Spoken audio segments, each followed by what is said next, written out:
Por que as pessoas se mantêm em relacionamentos completamente tóxicos e disfuncionais? Porque algumas pessoas são capazes não só de se manter num relacionamento disfuncional por um longo período, mas até mesmo perdoar uma agressão, perdoar uma traição e voltar a um relacionamento após já ter se libertado do relacionamento e ter tentado viver sozinha e sem aquela pessoa amada.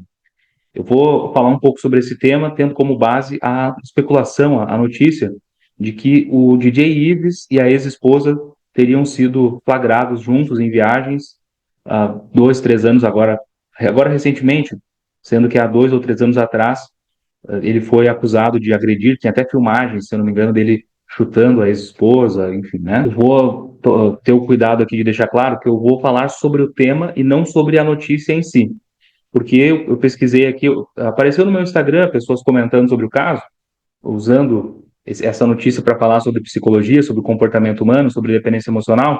Aí, quando eu fui pesquisar, aquela notícia que no Instagram eu tinha visto como uma prova de que eles voltaram e que eles estavam viajando, eu encontrei na internet um site falando só da especulação, da possibilidade.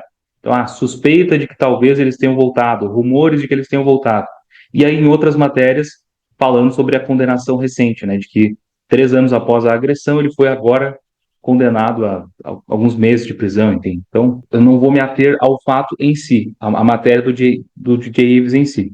Se ele voltou ou não voltou com ela, não é o foco desse vídeo, mas por que algumas pessoas, mesmo tendo sido submetidas a situações semelhantes ao que ela passou, mesmo estando em relacionamentos onde a pessoa racionalmente sente que não precisa permanecer na relação, por que a pessoa se mantém e por que a pessoa perdoa o agressor. Então, primeiro sobre por que a pessoa se mantém, saindo desse clichê, que é questão financeira, questão de logística, o casal está juntos há muito tempo, tem filho, vamos deixar de lado esse clichê que também pode afetar. Às vezes, o valor familiar, a religião, são coisas que influenciam, né, numa tomada de decisão como essa. Eu não vou me ater a isso. Falando sobre outras condições, então. Número um, aquele famoso viés do custo irrecuperável. Quanto mais tempo você investe em uma relação, mais você tem apreço por aquela relação. Quanto mais tempo você investe em algo, mais difícil é parar de investir tendo a sensação de que o investimento foi perdido. Não é que é impossível, mas é difícil, é um viés. Tá? Então, você passou 10 anos com a pessoa. Agora, nos últimos 2, 3 anos, você tem convicção de que a pessoa não é uma pessoa legal, a pessoa não é o que você esperava, não faz mais sentido estar com ela. Porém, o seu cérebro fica preso a todo o investimento e te causa a sensação de fracasso, imaginar que você está terminando agora. Esse viés de custos irrecuperáveis prende a gente, faz a gente continuar investindo.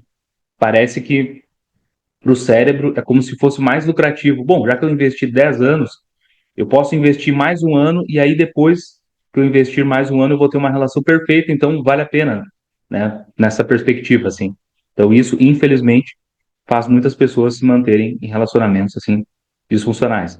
Em segundo lugar, óbvio, né, gente, a questão da dependência emocional, como é chamado no senso comum, ou que a gente poderia chamar assim do esquema de abandono, do traço de dependência, né, quando a pessoa tem uma característica muito voltada assim para depender da pessoa, depender emocionalmente.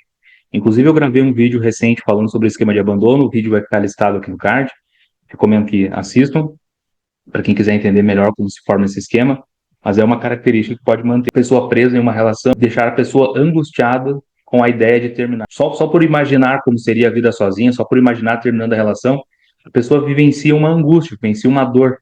E para não passar por essa dor, para não passar por essa angústia, a pessoa paralisa e a pessoa se mantém em um relacionamento disfuncional. Agora, por que será que as pessoas perdoam? E por que será que as pessoas voltam, inclusive, com relacionamentos assim que já estão disfuncionais? A gente tem que entender como que se dá a codependência. Aqui, tomando com muito cuidado, tá, gente? Eu quero, por caso vocês tirem suas dúvidas, deixem aqui nos comentários, peçam referências bibliográficas, eu vou passando tudo aqui para vocês, porque a codependência ela é uma coisa muito, muito curiosa, muito desafiadora. O termo foi originalmente criado para falar de dependentes químicos, de pessoas que estavam ali na tentativa de ajudar e por não saber colocar limites acabavam se tornando dependentes também ali daquele indivíduo com diagnóstico de dependência química, mas algumas pessoas manifestam um comportamento de codependência, absorvendo para si, tomando para si a responsabilidade, aquela crença de que são capazes de salvar o outro, que são capazes de cuidar do outro,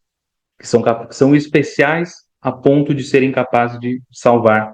E salvando o outro, elas terão a melhor versão desse outro com elas. Elas terão assim a eterna gratidão e terão os frutos de uma relação perfeita. Então, a pessoa fica presa numa utopia, ela fica criando uma expectativa assim de, bom, a pessoa até me bateu, a pessoa até é abusiva, a pessoa até me traiu, a pessoa até é manipuladora, a pessoa até não combina comigo, mas ela me ama tanto e eu sou tão especial para ela que eu sou capaz de salvá-la. E se eu salvá-la, ela será eternamente grata a mim, eu terei cumprido o meu propósito e eu terei ao meu lado uma pessoa leal e que supre as minhas necessidades emocionais e que reconhece que eu tenho valor. O papel de codependente, portanto, é um papel que supre de forma disfuncional, de forma deturpada, mas supre uma necessidade emocional. Inclusive, eu tenho um vídeo aqui falando também sobre aquela premissa de que alguns autores entendem o codependente e o narcisista como duas faces da mesma moeda. Eu explico nesse vídeo, então, que na minha visão não é isso que acontece, mas apesar disso, algumas pessoas se mantêm no papel de codependentes através de uma perspectiva de vaidade. Então, nesse caso, sim, o codependente parece um pouco de narcisismo, assim, nesse aspecto. E em quarto lugar, gente, uma outra coisa que, infelizmente, é muito comum também, que a gente tem que ter o cuidado também de não interpretar isso como uma forma de culpabilizar a vítima, não é isso, muito pelo contrário, mas para entender que às vezes a pessoa tem uma visão de si, porque ela já foi vítima de negligências no passado, porque ela já foi privada de necessidades emocionais, ou porque ela não conseguiu absorver as necessidades emocionais que ela recebeu devidamente e não conseguiu formar uma personalidade saudável e madura para ela, a pessoa às vezes não acredita que ela merece mais do que isso.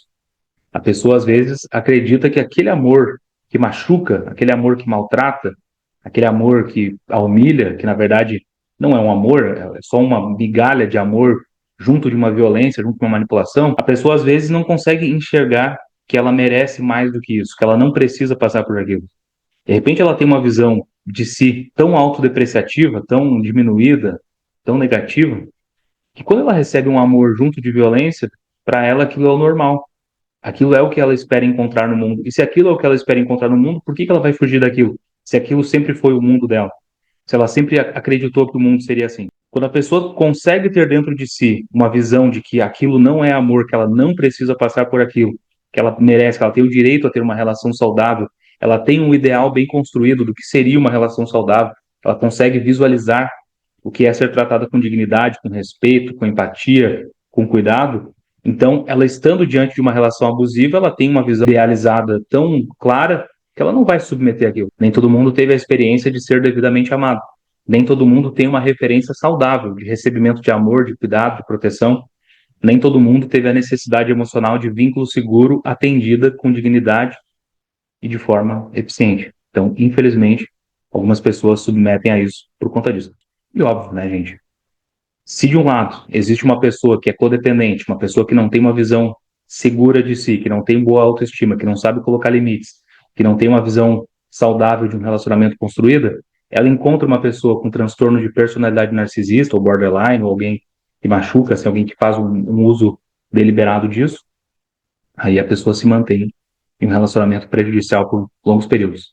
Mas eu quero ouvir de vocês, o que vocês acham do tema, se vocês têm alguma dúvida, alguma curiosidade, deixe aqui nos comentários e a gente vai conversando. Muito obrigado pela atenção e até o próximo